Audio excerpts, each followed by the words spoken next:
Ilustrísimas e ilustrísimas autoridades, señoras y señores, como presidente de Nueva Economía Forum tengo el placer de darles de nuevo la bienvenida al Forum Europa, la tribuna que organizamos con la colaboración de Asisa, BT y Red Eléctrica de España. Hoy tenemos el especial honor de tener otra vez con nosotros al Comisario Europeo de Mercado Interior y Servicios, Monsieur Michel Barnier. Le va a presentar, y este también es un gran honor, nuestro ministro de Economía y Competitividad, don Luis de Guindos, que, como saben ustedes, tendrá que abandonarnos dentro de unos minutos para asistir a la sesión semanal del Consejo de Ministros. Señor ministro, la tribuna es suya.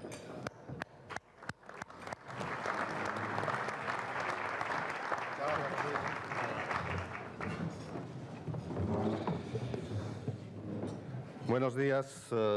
Es un placer estar de nuevo en este foro, en esta ocasión, para presentarles al Comisario Europeo de Mercado Interior y Servicios, mi buen amigo Michel Barnier, al que me une una estrecha relación, sin duda intensificada por las largas reuniones que hemos tenido en las últimas semanas como consecuencia de la discusión de la Unión Bancaria. Permítame que, como deferencia a nuestro invitado, comience esta presentación con unas pocas palabras en francés. Muy pocos políticos pueden ser tan orgullosos de una trayectoria tan europeísta como la del comisario Michel Barnier. Se trata efectivamente de una persona que ha ocupado puestos muy importantes tanto dentro del gobierno francés como de la Comisión. Me gustaría solo mencionar, ya que la lista es muy larga, que 4 veces ha sido ministro de la República Francesa en el campo del medio ambiente, asuntos europeos, asuntos exteriores, así como de agricultura y pesca. Su carrera europea también es muy notable y ha sido comisario finalmente europeo 2 veces. La primera vez para política regional y reforma institucional, y desde el año 2010 comisario encargado del mercado interior y de servicios. Considero que esas 2 materias son uno de los pilares fundamentales que articulan la Unión Europea. En primer lugar, la política regional, que para mejorar la condición de vida de los europeos, dándoles acceso a un bienestar superior. Esto constituye un ejemplo de solidaridad entre las personas. Esa política de solidaridad ha hecho de la Unión Europea una de las regiones más prósperas del mundo y ha mejorado el nivel de vida de sus conciudadanos de una manera significativa. Esa es la prueba de que el proyecto europeo está al servicio de sus ciudadanos.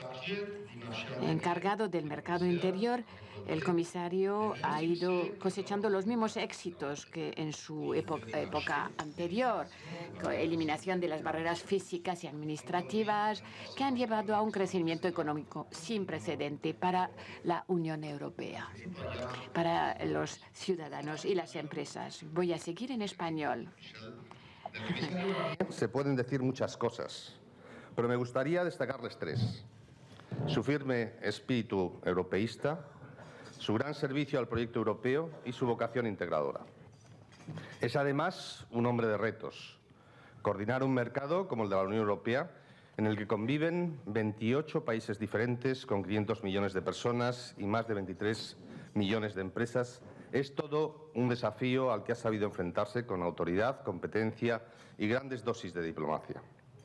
Esta larga crisis ha puesto a prueba la unión económica y su moneda, el euro. Pero siempre, en los peores momentos, los europeos hemos estado a la altura de los retos a los que nos enfrentábamos. El comisario Barnier ha aportado determinación, trabajo y empeño en que la Unión Europea siguiera por el único camino posible, el de la unidad y el de la integración.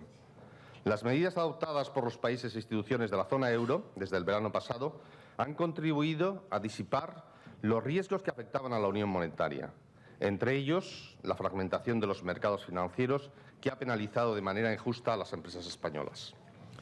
En este sentido, tengo que reconocer la importante labor que se está realizando en el seno de la Unión Bancaria y de la Unión Europea bajo la dirección del comisario Barnier, y que hubiera sido impensable hace solo unos pocos años. Hemos dado pasos firmes hacia una mayor integración fiscal y bancaria, implementando al mismo tiempo políticas de crecimiento que refuercen el mercado interior europeo. Una integración que era quizá una de las grandes asignaturas pendientes de Europa. Los europeos no podemos tener una moneda común sin tener unos mercados plenamente integrados. Bajo la batuta del comisario Barnier se ha puesto en marcha la unión bancaria. Su experiencia ha sido vital, ya que siempre ha buscado el consenso y conjugar los intereses de todos los países desde una óptica siempre constructiva. Un claro ejemplo de su buen hacer lo tenemos en las negociaciones sobre el supervisor único, aprobado el pasado mes de diciembre. Como sabe Michel, fueron 14 largas horas de negociación que se prolongaron hasta el amanecer, pero finalmente alcanzamos un acuerdo histórico, como lo definió el propio comisario Barnier. Un acuerdo que ponía la primera piedra para la construcción de la unión bancaria. Como saben, la supervisión se pondrá en marcha en el verano del año próximo y supondrá, en el caso de España, que prácticamente el 90% del sistema financiero pase a ser supervisado por el Banco Central Europeo.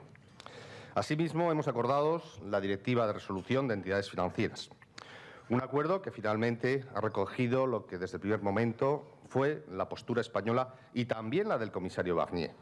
La protección al pequeño ahorrador debe estar siempre garantizada. En los próximos meses adoptaremos un acuerdo sobre el mecanismo de resolución único que, como saben, es otro de los pilares fundamentales dentro de la unión bancaria. Se trata de una decisión aún más compleja si cabe.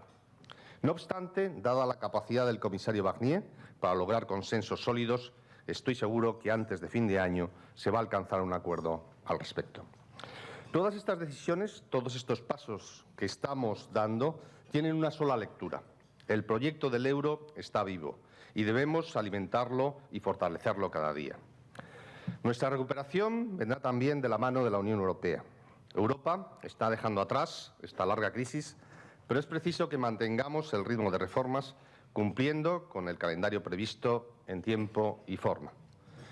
Concluyo ya. Estamos viviendo un momento crucial, un momento histórico. Avanzamos hacia una mayor unión económica, hacia una mayor integración.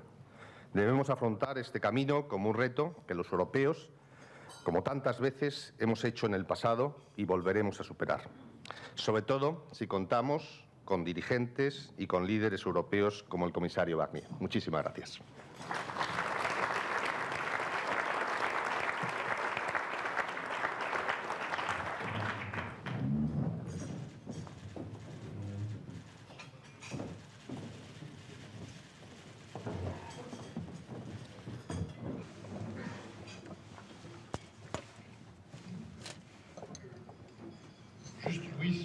Luis, muchas gracias. Y un buen trabajo con el presidente Rajoy y tus colegas, ya que tenéis mucho trabajo y mucha responsabilidad en ese momento. Señoras y señores, buenos días a cada uno de ustedes. Me conmueve, la verdad, señor presidente José Luis Rodríguez y todo su equipo de Economía Forum, por esa nueva invitación. Me conmueve.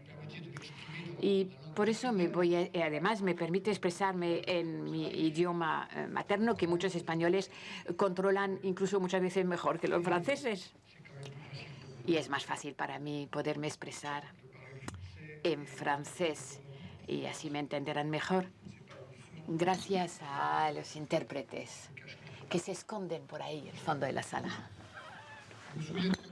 Me acuerdo perfectamente de nuestro primer encuentro, y me alegra muchísimo el poder volver, porque para mí en mi vida pública muy larga, no sé cómo se dice en español, pero el seguimiento es tan importante para un hombre político como los grandes anuncios que podamos hacer. Hay que rendir cuentas, hay que evaluar, hay que cambiar o reorientar las cosas. Y por eso, en la misión de un comisario europeo, me parece que la duración del trabajo es importante. para poder permitir esa evaluación. Estoy encantado de estar aquí frente a todos ustedes. Saludo a muchos amigos aquí, miembros del gobierno, antiguos ministros, parlamentarios europeos, antiguos presidentes del Parlamento Europeo, muchos amigos con los que he trabajado mucho en el pasado, y así me permite seguir un diálogo amistoso, casi afectuoso, que siempre he tenido con su gran país. En todas mis funciones de ministro en Francia, incluso en momentos difíciles, teníamos que hablar con el ministro de la pesca, de las anchoas en el Golfo de Gascoña. No era un tema fácil, ni mucho menos. Y ya me acuerdo, y como comisario europeo, hay unos 12 años, cuando tuve el honor de con Loya de Palacio, ese gran equipo que presidía Romano Prodi, pues eso me ha dado la oportunidad, ya que era el encargado de los fondos estructurales, de venir a trabajar con las regiones, los presidentes de las comunidades autónomas en España. Yo tengo 3 documentos favoritos, porque me parece muy importante, sobre todo cuando uno está en Bruselas y cuando trabajamos en las diferentes capitales, es dar sentido a lo que estamos haciendo, que la gente entienda lo que estemos haciendo y el por qué esos esfuerzos se inscriben en una perspectiva determinada, lo cual les da sentido y fuerza. Y tengo 3 documentos aquí que estarán a su disposición y que podrían explicar lo que creo es lo que estoy haciendo como comisario del Mercado Interior y Servicios. Ese primer documento ya lo había enseñado, me parece, hace 2 años. Pero ahora sigue siendo de gran actualidad, quizá incluso más que antes. Lo ha hecho el señor Cameron. O sea, son cifras justas, correctas. Y lo que muestra son cada 10 años, 2010, 2020, 2030, etcétera, cada 10 años, cuáles son los países más importantes económicamente hablando en el mundo, cada 10 años. Hoy hay 4 países europeos de los 28 que pertenecen a esos 10 primeros: Alemania, Reino Unido, Francia e Italia. 4 de los 28. Y cada 10 años, ¿qué pasa con las cifras del señor Cameron? Pues uno de los 4 sale del cuadro. ¿Y qué ocurre en 2050? Es decir, mañana prácticamente.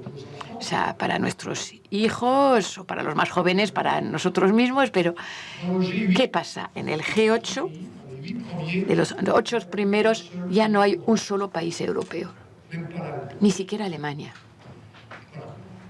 Bien, pues siempre he pensado que la acción pública, ser un hombre político, o hombre y mujer, consistía en no someterse, digamos, y cambiar las cosas cuando hace falta cambiarlas. No ser espectador de su propio destino, de ser actor más bien de su destino. Así concibo yo la acción pública. Hay que cambiar ese cuadro. No lo podemos aceptar, no lo podemos soportar, digamos, de esa manera.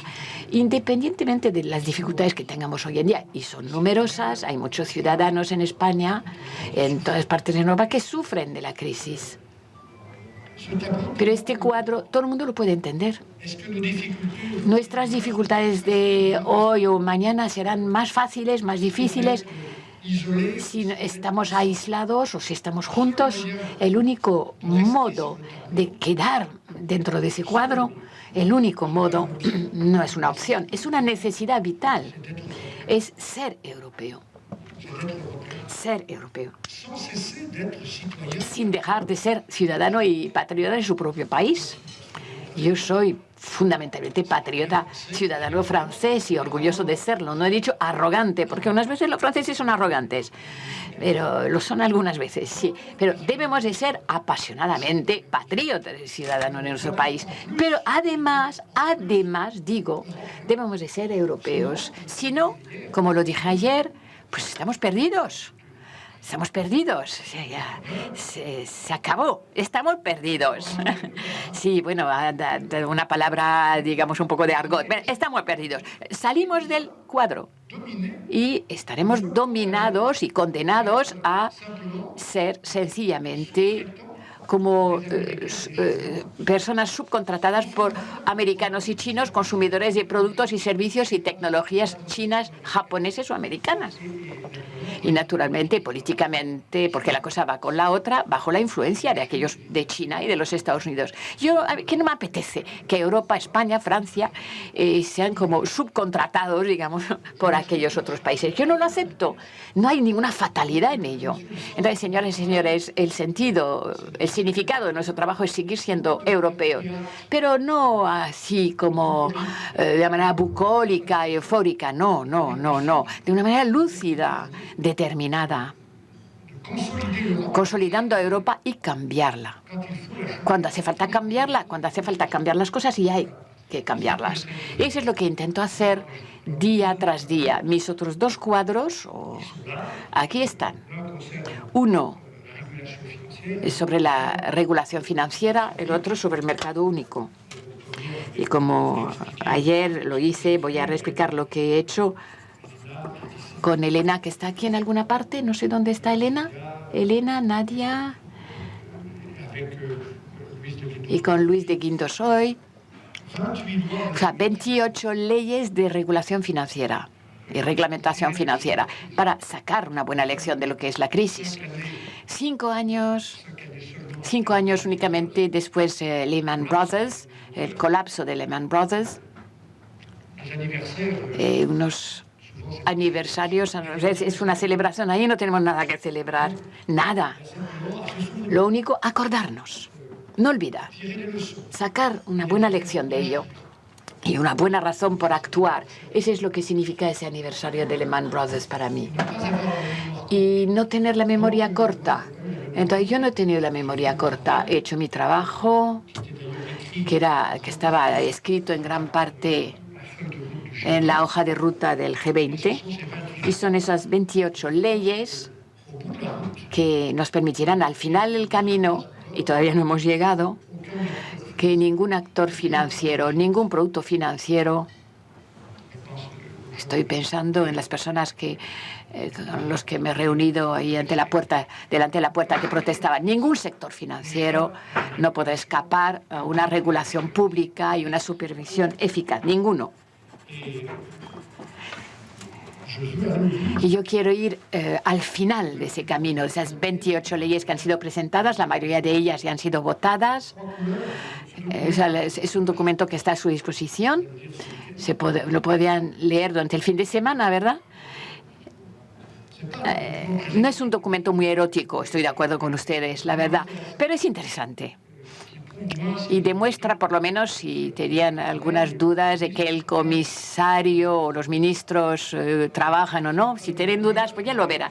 A ver, los colores es lo que haya sido votado, lo que está a punto de ser votado y lo que todavía se está proponiendo. No hago la guerra al mercado financiero, a los mercados financieros. Muchos de ustedes aquí representan además bancos, compañías de seguros y fondos de pensión. Nosotros necesitamos los mercados financieros. Sí, pero necesitamos mercados financieros que funcionen correctamente, de una manera transparente, de una manera justa, que trabajen con cifras exactas y que trabajen para la economía real, no para sus propios servicios. Hubo 25 años de desregulación. O sea, ahí Bruselas ha aportado un gran apoyo en ello, en ese gran viento ultraliberal que para mí es una caricatura del liberalismo y del capitalismo. Y los gobiernos de izquierdas y de derechas desde hace 20 años han sostenido, digamos, esa desmantelación de las reglas. Y eso es lo que explica el hecho de que los mercados financieros, al cabo de 20 años de mundialización, de globalización, de expansión, sin reglas, sin supervisión, sin capitalización suficiente, se han encontrado como en terrenos movedizos.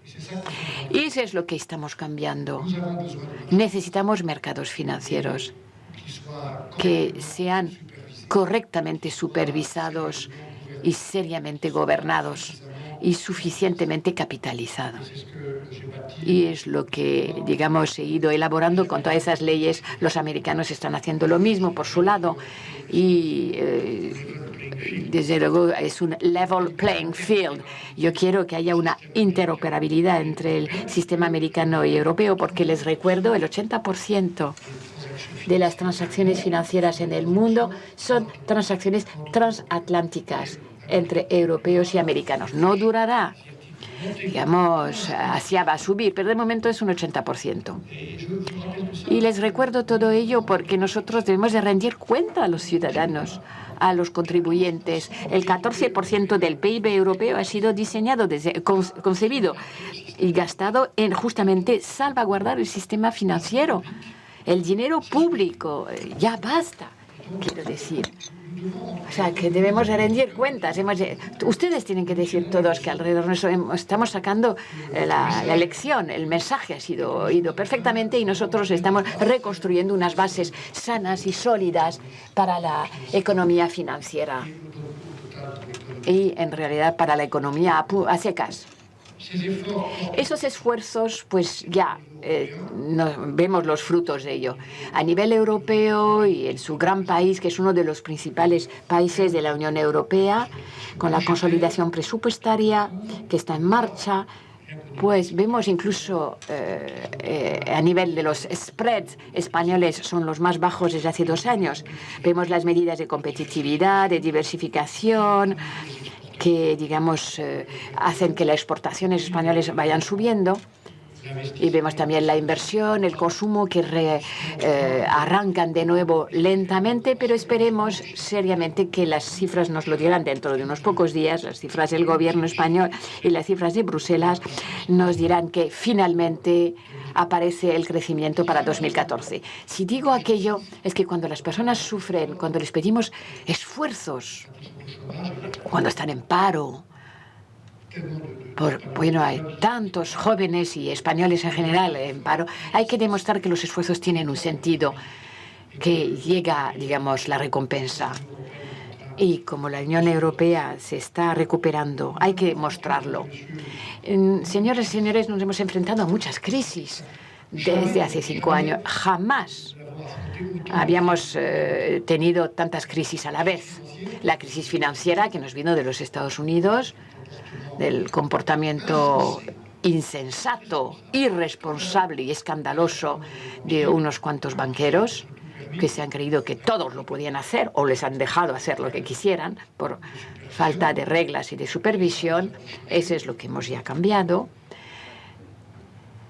Después, una crisis financiera que ha costado dinero a los europeos, el 14% del PIB, como dije, lo cual ha agravado otra crisis subterránea, subyacente, que tendríamos que haber visto antes en muchos países, que la nuestra, que esta no vino de los Estados Unidos, una crisis europea que es la crisis de la deuda.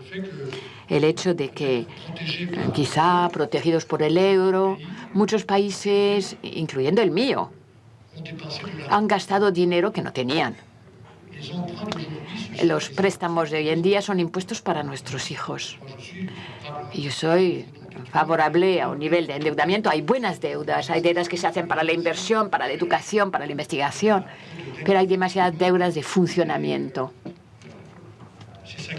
Y eso es lo que explica la segunda crisis que hemos vivido. Y la tercera crisis, revelada por esas 2 primeras, ha sido la debilidad de la zona euro. No del euro por sí, que siempre se ha mantenido estable y fuerte. Incluso unos piensan que demasiado fuerte. Pero la crisis de la zona euro, de su funcionamiento, es eso. El presidente de la Comisión Europea hace unos 20 años, Jacques Delors, nos había avisado. Decía, no podemos tener la unión monetaria y una desunión económica. No podemos tener una moneda única y 18 políticas presupuestarias, fiscales, económicas, así como en competencia casi. Esa es la tercera crisis de la que estamos sacando las lecciones. Una buena lección. Hay que mostrar el sentido y significado de nuestros esfuerzos. Lo hemos sacado de la crisis financiera. Son esas 28 leyes que he mencionado. Ahora sacamos también la lección, digamos, de nuestra gestión presupuestaria nacional en cada uno de nuestros países, incluyendo el suyo. Los esfuerzos se están realizando para gestionar mejor la hacienda pública, hacer reformas estructurales. Y sacamos también otra lección de la debilidad de la zona euro, ya que desde hace 2 años, tratado después de tratado, hemos tratado la gobernanza de la zona euro y una coordinación de las políticas económicas, una vigilancia mutua de las políticas presupuestarias. Todo ese trabajo no está acabado, pero ya vemos los frutos. Y ya que estoy hablando de la coordinación presupuestaria y la gobernanza, pues me gustaría hablar, y Luis de Guindos lo ha mencionado, me gustaría evocar lo que hoy en día es la prioridad número 1 para consolidar ese trabajo, que es la unión bancaria. Señoras y señores, en ese cuadro que tengo aquí, todas esas leyes, aquellas leyes, afectan a, digamos, los 28 países europeos, la totalidad del mercado único, lo que llamamos el Single Rule Book. Y only one, solo uno, por así decirlo, no 2 o 3. Solo un mercado único. Y ese cuadro se aplica a la City de Londres, y por eso he trabajado mucho para que los ingleses que tengan la plaza financiera europea número 1, que estén a bordo, no al lado o en contra, sino con aquellas leyes. Hemos llegado a compromisos. Esa es una cuestión de eficacia y de credibilidad. O sea, todas esas leyes corresponden a la estabilidad y la solidez del sistema financiero europeo en su conjunto. Pero dentro del mercado único hay 18 países que tienen riesgos suplementarios y una solidaridad suplementaria debido al euro. Un vínculo incluso más fuerte, diría yo, y unas veces incluso negativo entre los bancos y la deuda soberana, los estados. Y lo hemos visto las consecuencias de esa interdependencia sistémica con Grecia y el riesgo de una explosión de la zona euro, con los problemas de bancos, de un país hacia otro, etcétera. Por esta razón, los dirigentes europeos, entre los cuales su primer ministro, señor Rajoy, pues han decidido crear la Unión Bancaria. La Unión Bancaria es para los 18 países una manera más integrada, más eficaz, casi iba a decir casi federal, de aplicar estas reglas, pero de una manera más integrada y más eficaz, todo sobre el sector bancario, debido a esta interdependencia sistémica. ¿Y la unión bancaria en qué consiste? 2 pilares. Una supervisión coherente de todos nuestros bancos, 6.000 bancos, y una resolución. Los bancos. Luis ha recordado que he sido ministro de Medio Ambiente de la República Francesa, con lo cual me interesan muchísimo los temas de ecología. Además, pienso que estamos equivocados, estamos equivocándonos, olvidando esta crisis del cambio climático, lo estamos olvidando últimamente. Y sabemos que nos va a cambiar totalmente nuestros hábitos a la hora de producir y de consumir y de transportarnos de un lado para otro. Les gusta mucho el vino en España, con muy buenos vinos. Cuando era ministro de Agricultura me recordaron que en la región del Languedoc-Roussillon, que está justo del otro lado de la frontera para ustedes, en el momento de las vendimias había sido acelerado, avanzado de 3 semanas desde hace 20 años, me dijeron. Bueno, en cuanto a la ecología y finanzas, yo pienso que la prevención cuesta siempre menos que la reparación. Y pienso que cuando hay que reparar, lo que ocurre cuando hay una catástrofe financiera o natural, catástrofes financieras nunca son naturales, pero en fin, puede haber también tsunamis, etcétera. Cuando hay que reparar siempre será más barato si hemos preparado aquello más que improvisar la reparación. O sea, prevenir más que reparar. Y cuando tenemos que reparar, costará menos si hemos preparado la reparación en vez de improvisar la reparación. Pues para los bancos es lo que estamos haciendo precisamente con la unión bancaria. Hemos hecho prevención con la supervisión, con la capitalización, las reglas de Basilea, con la gobernanza, con esa gobernanza, y estamos preparando la reparación. Si a pesar de todas esas leyes de seguridad, de estabilidad, tengamos algún día enfrentarnos a un fracaso. Queremos que digamos, si es tipo bancarrota, pues que sea ordenada, que esté preparada. Y queremos que cuando un banco llega a la bancarrota ya no contemos con el contribuyente para pagar los errores o las consecuencias. O sea, que los bancos paguen para los bancos. Esa es la resolución, es decir, la bancarrota, como diría yo, ordenada. Y para ello hace falta un sistema europeo, porque nuestros bancos, la mayoría, no todos, pero la mayoría, son bancos que tienen actividades transnacionales. Miren, por ejemplo, lo que ha pasado con la crisis de Dexia, que no les afecta directamente, pero sí afecta a Francia, Luxemburgo y Bélgica. Una crisis importante, una improvisación. Para solucionar esa crisis, las autoridades de resolución de 3 países que jamás habían trabajado juntos han tenido que reunirse en plan catastrófico un fin de semana. Pues yo lo que quiero proponer con el sistema de resolución, un mecanismo europeo capaz de decidir, incluyendo un sábado por la mañana o un domingo por la mañana si hace falta, para resolver un problema de un banco. Hemos construido la unión bancaria con bastante rapidez, en 1 año y medio prácticamente, con los dirigentes europeos. Me lo pidieron el 29 de junio de 2012 y espero que vayamos a terminar esa construcción antes de finales de este año, para estabilizar, supervisar y resolver las crisis del sector bancario de la zona euro. Señoras y señores, les quiero recordar también, queridos amigos, que el sector bancario, y lo saben ustedes perfectamente aquí, en Europa financia el 75% de la economía. En los Estados Unidos, los bancos financian únicamente un 25% de la economía. Lo demás son los mercados que financian. Entonces no nos podemos permitir una segunda crisis bancaria. No nos podemos permitir aquello. Ya no tenemos los medios de para pagar. Por eso todas esas medidas de prevención y de estabilidad que resultan sumamente necesarias. Bueno, aunque no haya leído el discurso que se había preparado, he hablado de una manera más espontánea, ¿no? Lo siento, pero sobre todo mi mensaje es mostrarles la importancia de los esfuerzos realizados por los españoles. Tienen un significado esos esfuerzos, eran necesarios y pues darán sus frutos, porque su país ya va por buen camino.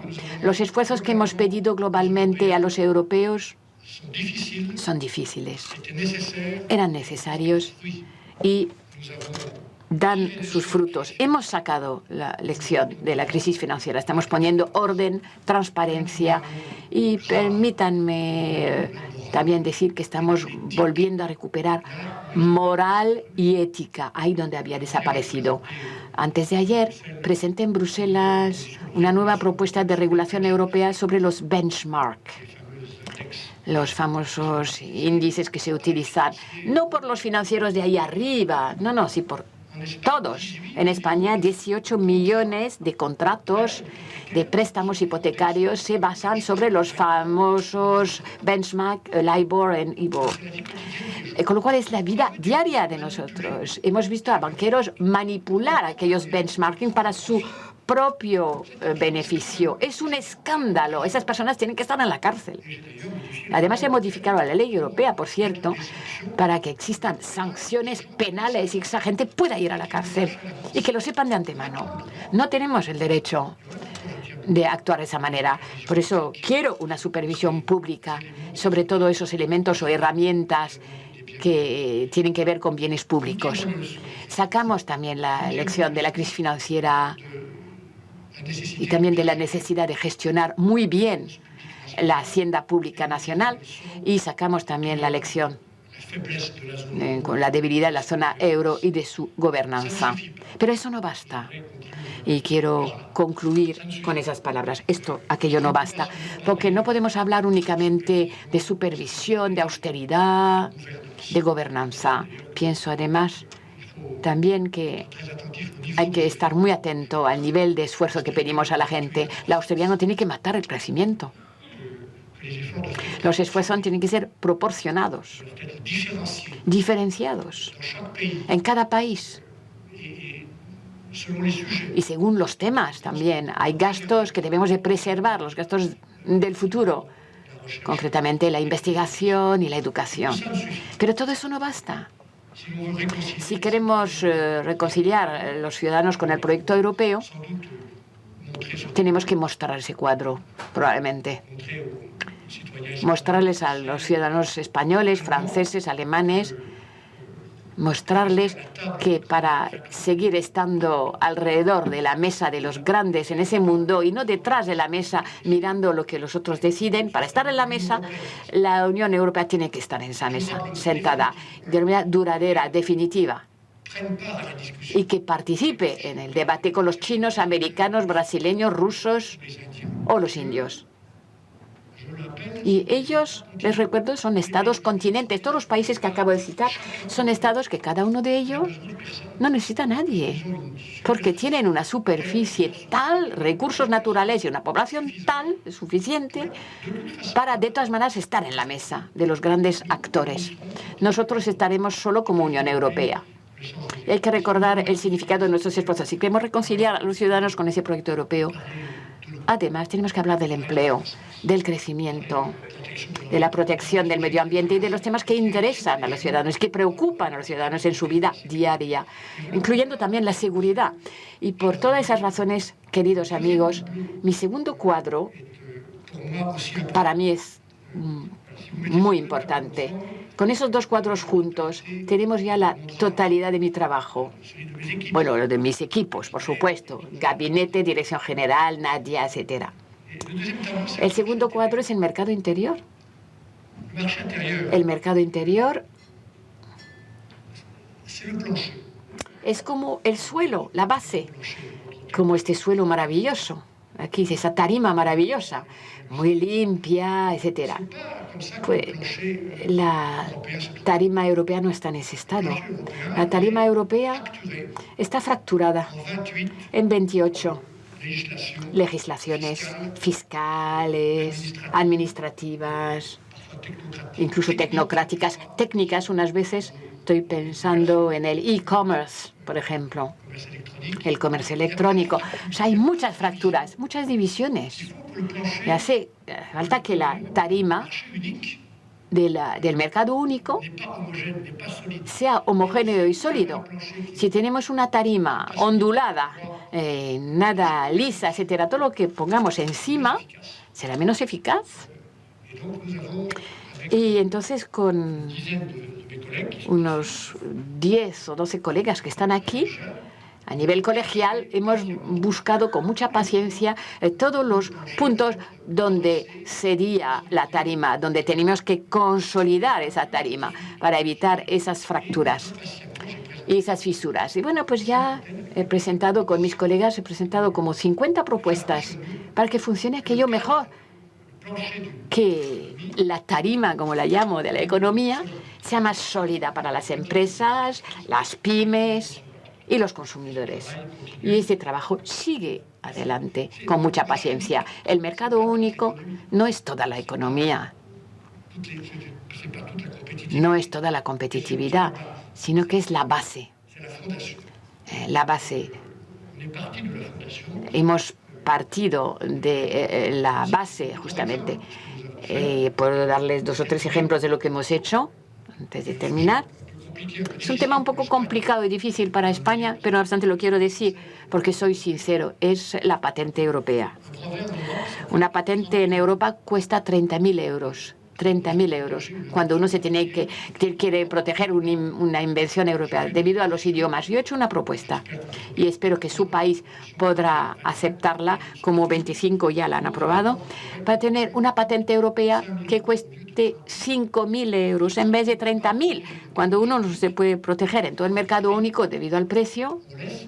Dejamos las puertas abiertas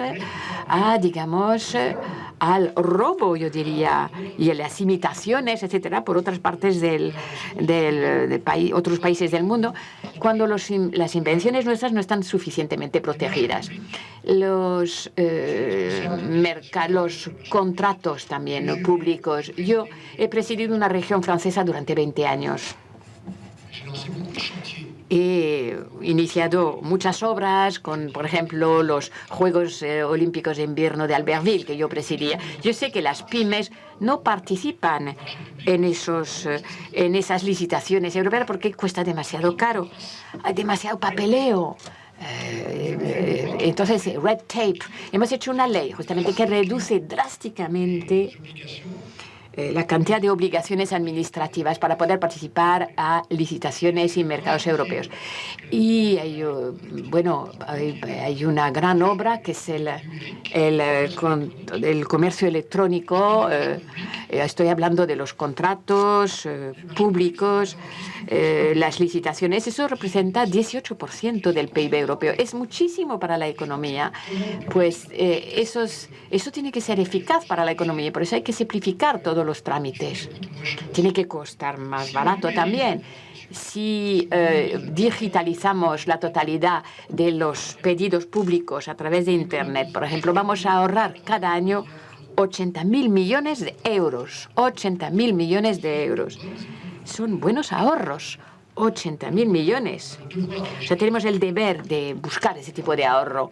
Mi colega, la señora Kreuz, ha presentado un proyecto sobre la seguridad de la firma electrónica, la facturación electrónica. He aquí los pequeños progresos, unas veces técnicos, que hacemos dentro de mis responsabilidades para que el mercado único funcione correctamente y que las empresas españolas, que son innovadoras, exportadoras, muchas de ellas, puedan beneficiarse de ese gran mercado único sin renunciar, por cierto, en exportar más allá, a América Latina o África o otras partes. Bien, y con ese espíritu ahí se inscribe el trabajo muy determinante que realiza el gobierno español actualmente sobre el conjunto de los temas del mercado único y del mercado común español. Ayer estuve hablando con el ministro de Industria de unos temas que tenían que ver con el mercado único, las profesiones, etcétera. Muchas reformas se están haciendo por parte del señor Rajoy y desde luego van a dar sus frutos en el mercado en general, esa economía también digital, como la llamo. Eso quiero darles las gracias y animarles en seguir en ese sentido. Y hay 3 talleres que han sido organizados justamente con personas españolas sobre las condiciones del mercado único español y europeo mucho más integrado y más sólido. Y les quiero dar las gracias por el trabajo que han hecho en los 3 grupos de trabajo. Eso es lo que les quería decir con mucha sinceridad y para recordarles que los esfuerzos que pedimos a los ciudadanos son esfuerzos serios, difíciles, pero que tienen sentido y que Europa tiene, digamos, va por buen camino. El crecimiento volverá despacito. Tenemos la obligación de amplificar todo ello. Hay que cambiar, hay que hacer una serie de cambios. Son mis últimas palabras. No he venido aquí desde Bruselas para decirles que todo es fantástico. No tenemos la ciencia infusa, pero estoy convencido de que tenemos que realizar una serie de cambios sobre la base de lo que estamos haciendo desde hace 3 años en Europa, sacando la lección de la crisis, cambiando nuestra manera de funcionar. Quizá hagamos demasiadas cosas en Bruselas. Creo que hace falta más política común y menos reglamentación en Bruselas. Y lo que decía sobre los contratos públicos es posible. más política y menos reglamentación. Y en nuestros intercambios internacionales debemos de pedir la reciprocidad con nuestros socios americanos, con China, con Japón, en nuestros intercambios. Proponiendo nuevas políticas, ya que Europa, España, Francia, no en todas partes, pero han renunciado demasiado deprisa a la industria. Creo que es un error fundamental. No podemos aceptar ser sencillamente un continente que consume los servicios y los productos fabricados por los demás. Debemos de conservar una capacidad de producción manufacturera. Como hemos conservado mediante una política europea, pues una capacidad de producción agrícola y con ello industrias agroalimentarias muy potentes. Europa tiene que encontrar otra vez la audacia de una política energética, de una política industrial. Esos son los cambios sobre los que quiero trabajar. Y sabemos lo que hay que hacer. No estoy hablando de proteccionismo, ojo. La buena protección es la inversión. Es invertir juntos en las tecnologías que conocemos, en la universidad y en la investigación para conservar nuestra capacidad y nuestros progresos. Bueno, he mencionado una serie de pistas telegráficamente, pero para mantenernos en la mesa de los grandes actores del mundo hace falta un gran mercado. 500 millones de consumidores, 22 millones de empresas que funcionan correctamente. Esa es la principal razón por la que se nos respeta en Beijing o Washington. Es nuestro mercado que les interesa, al igual que nos interesa el suyo. Pero Europa no es únicamente un mercado. Europa es mucho más que el euro. Europa debe tener una ambición política. He indicado algunas pistas, digamos, sobre las que debemos de trabajar de aquí 5 o 10 años. Simplificar, menos reglamentación, más política, una política industrial, una base social, fiscal, seguir estando a la cabeza en la lucha contra el cambio climático y, señoras y señores, y lo hablé con su ministro de Asuntos Exteriores, que conozco muy bien, y con Íñigo también, que está aquí, hace falta una política extranjera, una política de defensa común, no digo única, pero común. Una potencia mundial. Esa es la ambición de Europa, para quedarnos sentados alrededor de la mesa. Porque vemos la historia de todas las potencias en el mundo, lo que son las potencias hoy en día, pues es una economía, una moneda, una política extranjera, una política de defensa. No hemos llegado a ello todavía. Por esta razón, siendo patriota y europeo a la vez, hay que tener en cuenta nuestros errores, sacar la buena lección de las crisis y también mirar hacia adelante con voluntarismo, energía, ya que creo que tenemos muy buenas razones por tener confianza en el proyecto europeo. Muchas gracias por su atención.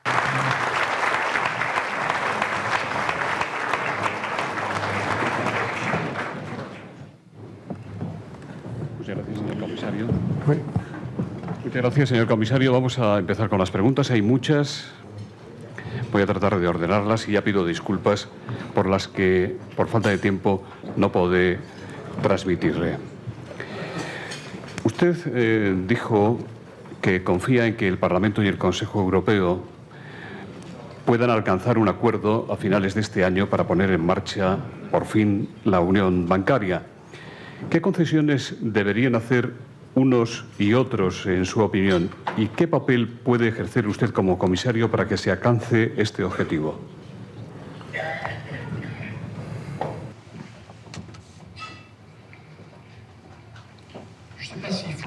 No sé si hay que decir cuáles son las concesiones. Europa se construye siempre aquí. Antiguos ministros, diputados, antiguo presidente del Parlamento Europeo están aquí. Bueno, siempre hay que pensar en compromisos. Esos compromisos no tienen que ser el más pequeño denominador común, que sea agua tibia. Tiene que funcionar todo ello. Estoy dispuesto a trabajar sobre un compromiso sobre la unión bancaria, como lo he hecho con la supervisión. Se puede hacer sobre la resolución también. Pero ese compromiso tiene que llevarnos a un sistema que funcione. He mencionado el caso de Dexia antes.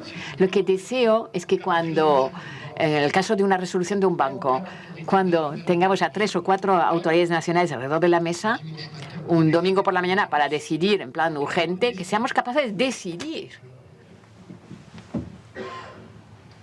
Entonces, hay varios debates posibles sobre el papel de la Comisión Europea, que no desea tener un papel complementario o suplementario. Podríamos hablar de ello.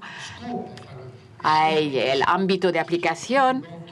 ¿Todos los bancos se tratan de la misma manera o de una manera diferente? Los bancos que tienen una actividad transnacional. Bueno, hay varios puntos sobre los que tenemos de hablar, pero estamos abiertos y tengo total confianza con Luis de Guindos que llegaremos a un compromiso juntos de aquí a final de año. El diputado socialista Diego López Garrido, exsecretario de Estado de Asuntos Europeos, le pregunta cuál es la situación de la tasa de transacciones financieras y si la sigue apoyando usted y la propia Comisión. ¿Cuál es la situación de la tasa de transacciones financieras? La tasa que grava las transacciones financieras. Vous parlez de la taxe, non? De la tasa. La taxe, non. Parce que taux, c'est pas la même chose que taxe. Hein? Taxe sur les transactions financières. Tasa. Il faut que je sache de quoi il s'agit, parce que sinon... Sí, se trata de la tasa, sí. El impuesto sobre transacciones financieras. Claro, de la... Pas encore, hein? Todavía no existe. Es un proyecto apoyado al principio por Alemania, Francia y nuestro país también. Después de la crisis, dije antes, el precio que había costado esa crisis. Lo dije para los contribuyentes. A nivel del principio, me parece lógico, personalmente, que el sistema financiero, que ha sido tan apoyado y con mucho dinero por las autoridades y por los contribuyentes, pues que devuelvan una parte de lo que ha recibido y participe en una serie de retos globales y de gastos. O sea que, en alguna manera, yo pienso que esta tasa es justa moralmente, en su principio y políticamente hablando también. Y creo que tiene que ser económicamente soportable y técnicamente fácil. Mi colega, el señor Semeta, ha hecho una propuesta que se está debatiendo, la apoyan de momento 11 países. Y yo creo que saldrá adelante, pero la base de esa tasa se sigue discutiendo para evitar una doble imposición y que sea aceptada por todas partes, por todos. Entonces no puedo decir más de momento. En principio, políticamente es justo, económicamente tiene que ser soportable y técnicamente debe ser bastante fácil de aplicar. Pero hay otros países que ya han creado tasas en el Reino Unido sobre los bancos, en Estados Unidos, en Hong Kong. O sea, y me parece bastante lógico que los intercambios sobre transacciones financieras puedan también participar de ello, a la financiación general de los retos a los que nos enfrentamos todos. Christine Gastón le pregunta, señor comisario, ¿con qué margen de maniobra cuenta usted en relación con el mecanismo de resolución bancaria, que el pasado fin de semana se topó con la negativa de Alemania y del Reino Unido y que es una pieza fundamental de la unión bancaria? ¿Puede ignorarse la posición de Alemania para acelerar el mecanismo de resolución bancaria? ¿Qué piensa usted, qué le parece que España rechace su plan y que defienda un enfoque gradual en la aplicación de un mecanismo de resolución de bancos con problemas?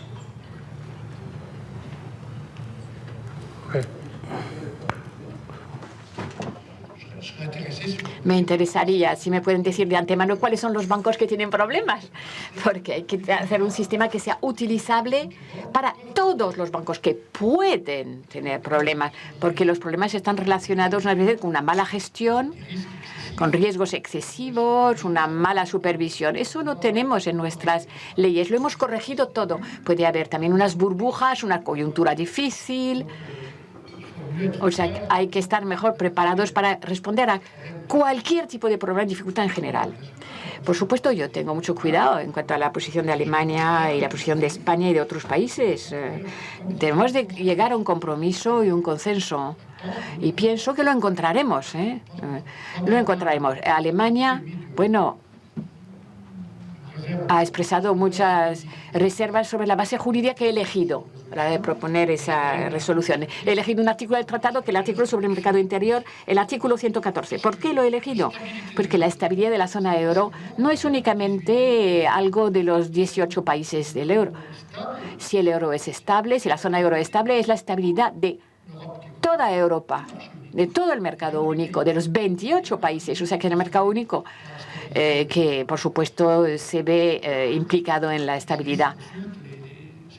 Ya consultó los servicios jurídicos del Consejo de Ministros de la Comisión y me han confirmado que era una base correcta el artículo 114. Ahora bien, pienso que más adelante podemos mejorar el sistema. Una vez que funcione con una base jurídica, pues como lo desea Alemania, con una modificación ulterior del tratado, por ejemplo, podríamos dar al mecanismo europeo de estabilidad pues un estatuto diferente, más comunitario, y ese día pues no tenía ningún problema en hacer que se convierta en la Autoridad de Resolución Europea, el ESM, con la condición de que podamos decidir.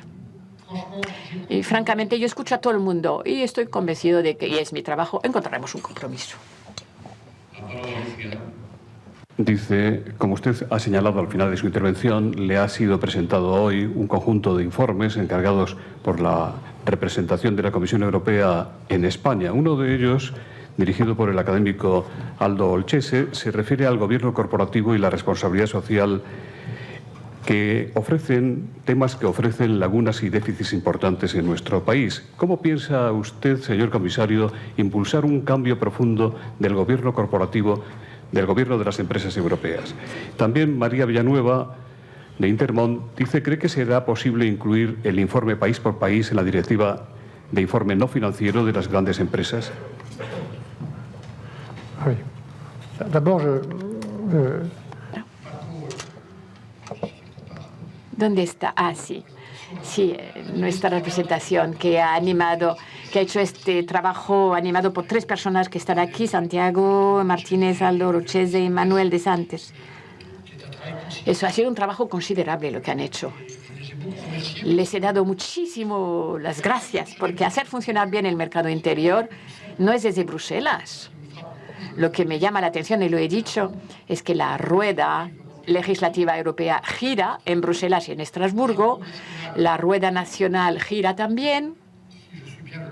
Si sigo el debate español, también hay unas ruedas provinciales, ¿no?, que ruedan también en el engranaje. Pero si todas aquellas ruedas giran en paralelo sobre el mercado interior, no funciona. Tiene que haber un engranaje, tienen que estar unidas esas ruedas. Y trabajo muchísimo, justamente encontrándome con los funcionarios responsables nacionales que se ocupan de esas leyes sobre la calificación profesional, mercados, servicios, etcétera, profesiones. Y me alegro ver que en bottom-up, desde la base hacia arriba, como lo han hecho esas 3 personalidades, pues ya tengan ustedes ideas. Me parece fantástico, y con sugerencias que vamos a estudiar con muchísima atención. Porque en Bruselas no tenemos la ciencia infusa. No tenemos una especie de ciencia divina que cae desde Bruselas sobre todos los ciudadanos europeos. Necesitamos input desde todos los niveles. Sobre el reparto no financiero, el informe no financiero, es gran parte de la responsabilidad social y medioambiental. Esos nuevos retos para nuestra gobernanza. Pues sí, creo que a través de una enmienda, en el texto que he presentado, vamos a introducir una obligación de transparencia fiscal, al igual que lo hicimos con los bancos. En el texto europeo, que entra en aplicación el 1 de enero próximo sobre las reglas de Basilea, que se llama Capital Requirement 4, que es, digamos, que mete en la ley europea todas las reglas prudenciales para los bancos. Pues hay otras cosas también, por ejemplo, el capping de los bonus de los banqueros para evitar la toma de riesgo excesivo. Pues hemos metido ahí una obligación para los bancos, es decir, en Europa y en el mundo, ahí donde trabajan, de cuántos asalariados tienen, qué reciben como fondos públicos y qué pagan en impuestos, etcétera. Y creo que ese tipo de publicación debería ser introducida útilmente dentro de nuestro caso de reporting no financiero para todas las grandes empresas en el mundo, empresas europeas, quiero decir. Mi respuesta es sí se va a hacer. La agencia de noticias Servimedia dice, en febrero del año pasado, Pudo conocer usted de cerca la labor que realiza la ONCE, reciente Premio Príncipe de Asturias a la Concordia. En su opinión, ¿qué papel pueden jugar entidades de economía social como la ONCE para el desarrollo y la puesta en marcha de la iniciativa de inversión social?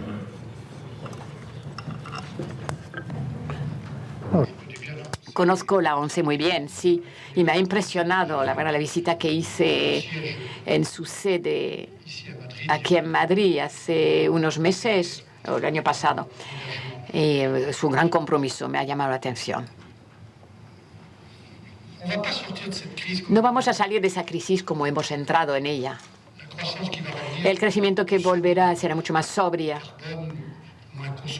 menos consumidores de espacio, de carbono y de recursos naturales. Y vemos que esta crisis provoca nuevos comportamientos, nuevas actitudes y nuevas ideas también. O sea que el marco europeo tiene que acompañar, unas veces se anticipe incluso a esos nuevos comportamientos y esas nuevas ideas. Puedo citar un par de ejemplos, pero claramente las empresas sociales a menudo son empresas con rentabilidad, con beneficios. No hablamos de servicios públicos, de empresas con rentabilidad. Es un sector que tiene que ser promocionado. Eso corresponde a 2 o 3% del PIB europeo, millones de empleos. Y la ONCE, como otras empresas que conozco muy bien, pues son empresas que son una respuesta mediante la calidad de su gestión, su buena gobernanza, su ética, de los contratos, de los mercados y la solidaridad, son una respuesta. O sea, les quiero animar. Y entonces hemos elaborado un marco europeo para facilitar justamente el trabajo de las empresas sociales. Por ejemplo, he hecho votar en el Parlamento y en el Consejo un fondo de inversión para las empresas sociales, fondo financiero. Son banqueros de Luxemburgo que me han dado esa idea. O sea, queremos reorientar nuestras inversiones hacia proyectos más sociales, dijeron. Y queremos un pasaporte, una herramienta europea. Pues le hemos creado ese fondo, el proyecto de Estatuto de la Fundación Europea. Y con mi colega comisario encargado de la política regional, el señor Hahn, hemos tener una parte de los fondos estructurales para ayudar a esas empresas. O sea, hay otras formas, otras ideas que aparecen actualmente. Por ejemplo, el crowdfunding es muy interesante. ¿Qué es? Es lo que llamamos la financiación participativa. Estoy creando un marco europeo de transparencia y buena gobernanza de esas plataformas de crowdfunding. O sea, que sin pasar por bancos necesariamente, pues, y gracias a Internet, damos buenas ideas al público y pedimos a la gente que quiera participar, pues, aportar una parte de sus ahorros. Son ideas nuevas que quiero apoyar. Voy a mencionar otro ejemplo. Todo eso crea empleos, por cierto, y puede provocar ahorros y economía. Un ejemplo, una empresa en Estrasburgo, pero implantada en España también. Se llama Ciel Bleu, cielo azul. Es una empresa social. Son jóvenes, estaban en paro y tienen una formación en el mundo de los deportes. Profesores de gimnasia, así se juntaron para proponer en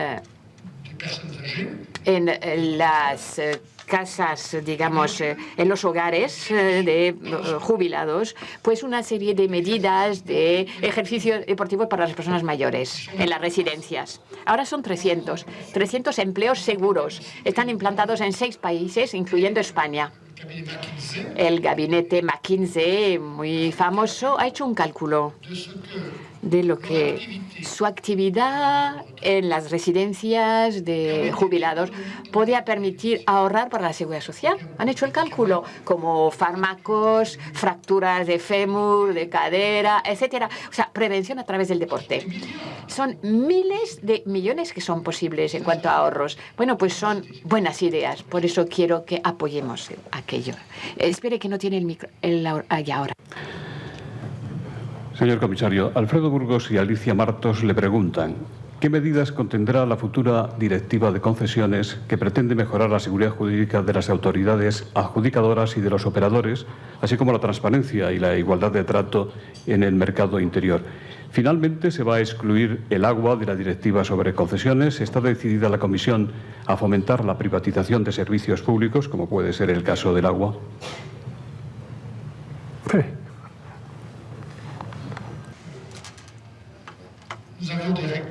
Teníamos reglas para los contratos públicos demasiado complicadas, demasiado pesadas. No teníamos reglas europeas para las concesiones, no las teníamos. Y muchas obras de gestión en algunos municipios y provincias, gestión de residuos, del agua, energía, etcétera, se hacen a través de concesiones. En muchos países europeos, Francia, España, pues hay reglas algunos, y en otros países no hay reglas.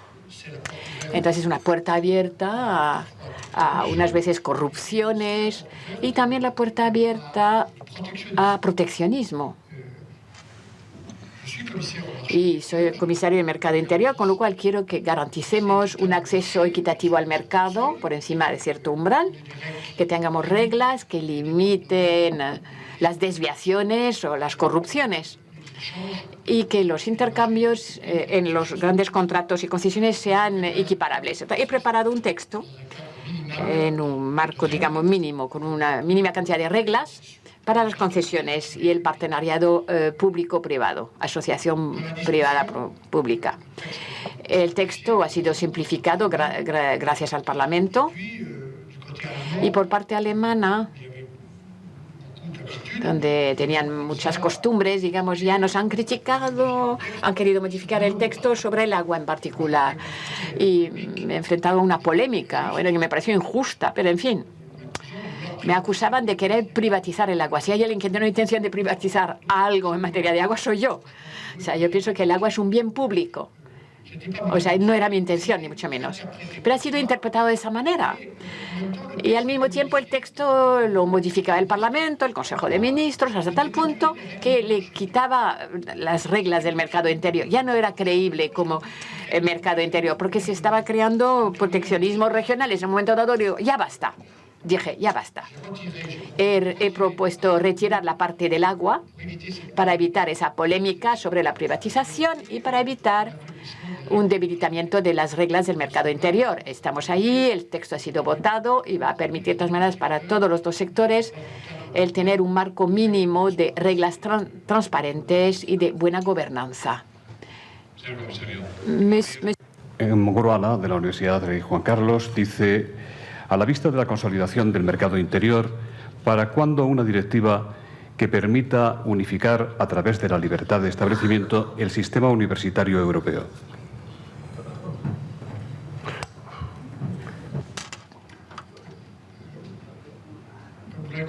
Como lo habrá entendido, tengo una responsabilidad bastante amplia. O sea, mucho trabajo, pero no soy el encargado de la educación. Y al mismo tiempo quiero recordar que el tratado no da competencias a la Unión Europea en materia de educación. Y es importante recordarlo, sobre todo viendo las inquietudes de las personas que sufren de la crisis, pero que a veces les preocupa lo que es Bruselas. O sea, un proyecto europeo que no tendría límite político ni fronteras geográficas. Esa es la gran inquietud popular. O sea, hay que responder claramente que Europa es un proyecto continental. Hay que responder también que las competencias tienen límites. Estamos construyendo una Europa unificada, no uniforme. No es lo mismo. Una Europa unida no es uniforme. O sea, hay que conservar en el campo de la educación, la seguridad y justicia también, unas reglas que sean nacionales o incluso regionales en unos casos.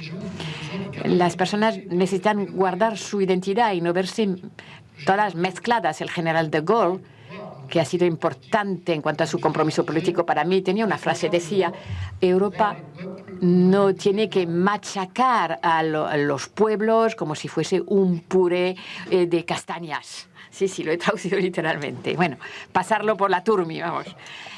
Es que no hay que mezclarlo todo.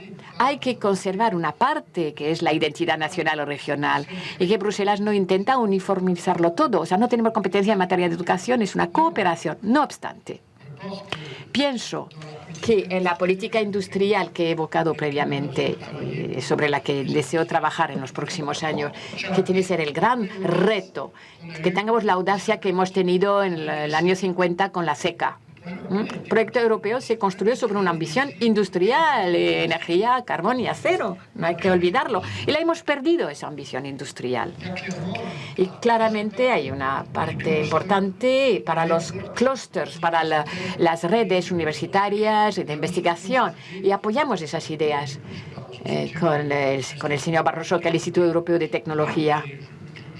Pero pienso que es al apoyar financieramente unas cooperaciones entre universidades, entre laboratorios, sobre temas precisos. Pienso en eso más bien, más que uniformizar el estatuto de las universidades. Eugenio S. Ordóñez, de la Universidad Complutense de Madrid, dice: usted ha podido ver a la puerta del hotel que estaban los afectados por las obligaciones preferentes de Bankia manifestándose.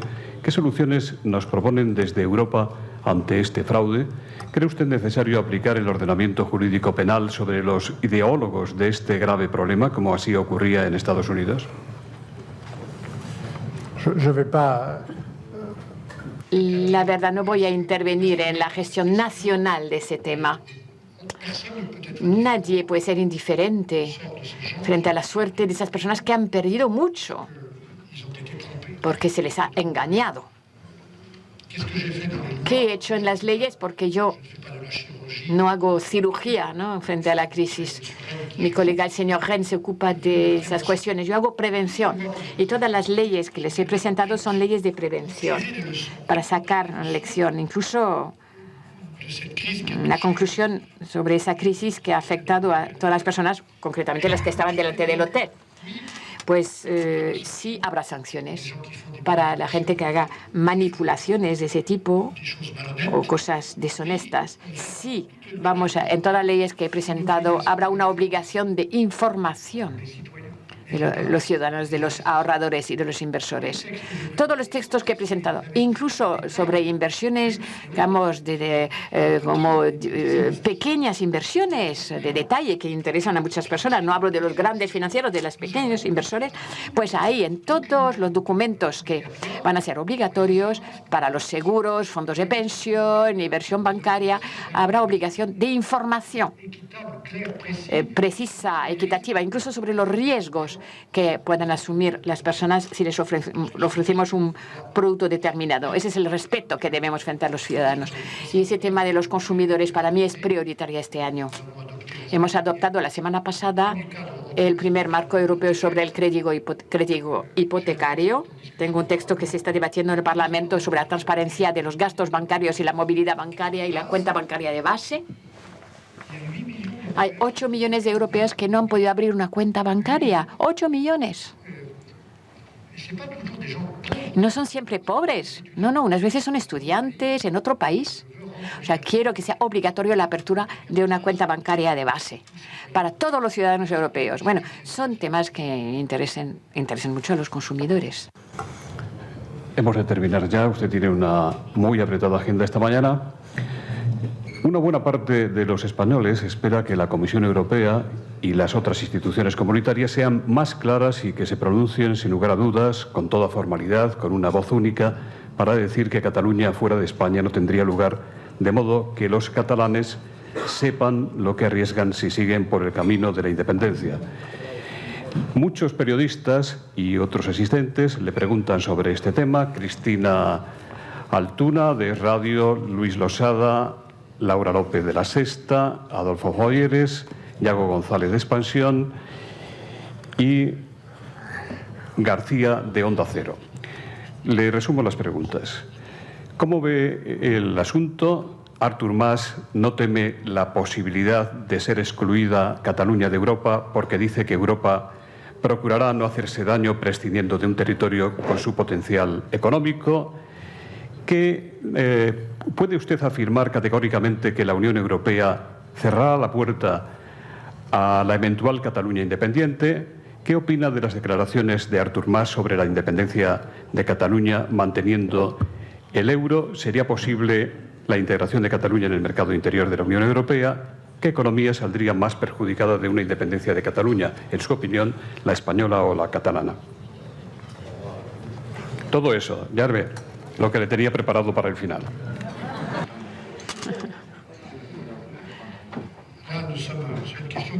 Es un tema un poco diferente de la regulación financiera, ¿verdad?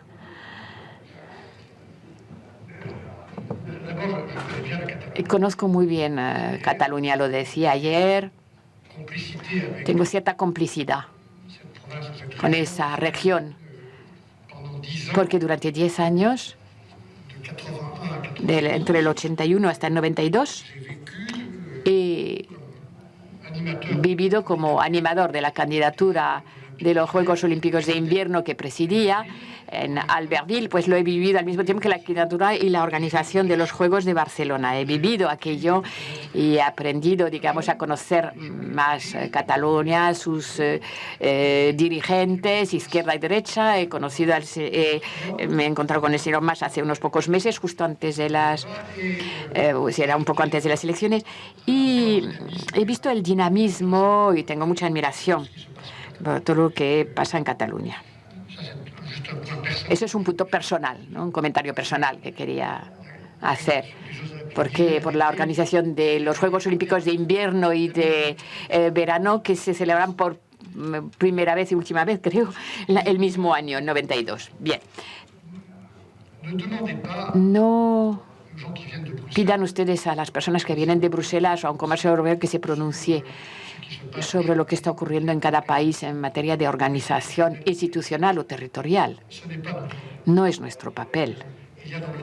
Hay en el tratado unos artículos sumamente claros y somos los guardianes de esos tratados que nos piden que respetemos la soberanía de los ciudadanos de cada país, que tienen libertad a la hora de elegir su organización institucional. Con lo cual, cuando uno es comisario europeo, tiene que respetar esa soberanía de los ciudadanos. Y lo hago aquí como lo haría en el Reino Unido o en Bélgica, donde me plantean el mismo tipo de preguntas. Si desde Bruselas nos metemos en todo, entonces ya la gente tendrá la impresión de que ya no tienen identidad, la han perdido, todo viene desde arriba.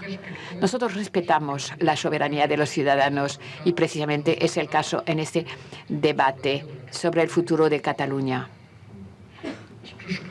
Lo único que puedo decir como guardián de los tratados es que ahí está el tratado, el Estado de Derecho, y lo he dicho ayer, lo repito hoy y lo volveré a decir mañana a esos periodistas que me quieran preguntar. Si entre los 28 países de la Unión Europea, en uno de los países, una región se convierte en independiente, ya no están dentro de la Unión. Entonces, un nuevo tratado de adhesión será necesario. Es lo único que les puedo decir. Muchas gracias, señor comisario. José Folgado, en nombre de las entidades que hacen posible este Fórum Europa, va a despedir el acto. Un momento, por favor. Para los patrocinadores ha sido un honor contar con la presencia de don Luis de Guindos, ministro de Economía y Competitividad, como presentador, y, por supuesto, nuestro agradecimiento y nuestra felicitación al señor Barnier, comisario de Mercado Interior y Servicios. Creo que todos nosotros, toda Europa, debe estar muy agradecida al señor Barnier porque está luchando porque todos nosotros adquiramos y amemos un poco más lo que él llamó al comienzo de su ponencia, esa cualidad vital de ser europeos. Muchas gracias a todos ustedes por su presencia también.